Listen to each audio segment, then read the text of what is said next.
இறந்தவர்களுடைய பெயர் நீக்கம் என்பது அவர்களுக்கான அந்த டெத் சர்டிஃபிகேட் ப்ரொடியூஸ் செய்ய வேண்டும். இந்த படிவத்தோடு சேர்த்து இறப்புக்கான சான்றிதழ் செய்யப்பட வேண்டும்.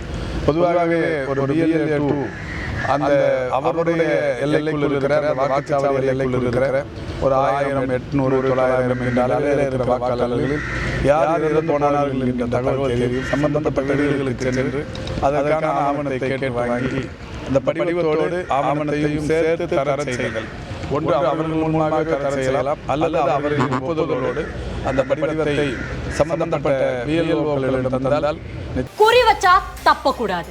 இங்க ஒருத்தர் இறால் பண்ணையில 12 லட்சம் ரூபாய் சம்பாதிக்கிறாரு. எப்படின்னு தெரிஞ்சுக்க ஃப்ரீடம் ஆப்பை டவுன்லோட் பண்ணுங்க.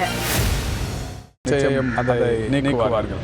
அந்த ஆவணம் தராமல் வெறும் படிவத்தை மட்டும் தந்தால்தான் நீக்குவதில் குளறுபடி இருக்கும். எனவே சம்பந்தப்பட்ட இறந்தவருடைய இல்லத்தாரையே இணைத்து அவர்களுடனே அந்த ஆவணத்தை பெற்று இறப்புக்கான சான்றிதழ் அந்த ஆவணத்தை பெற்று விண்ணப்பிக்க வேண்டும் என்று அறிவுறுத்தப்பட்டிருக்கிறது. அந்த வகையில் BLA 2க்கள் குறிப்பாக திமுக கழகத்தைச் சேர்ந்த BLA 2க்கள் அந்த பணியை செய்து வருகிறார்கள்.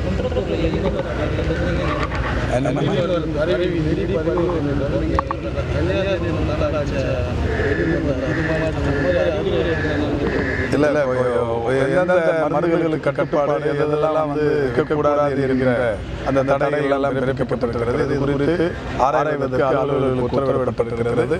அது சம்பந்தமான செய்திகள் வந்தவுடன் நடவடிக்கை எடுக்கிறது.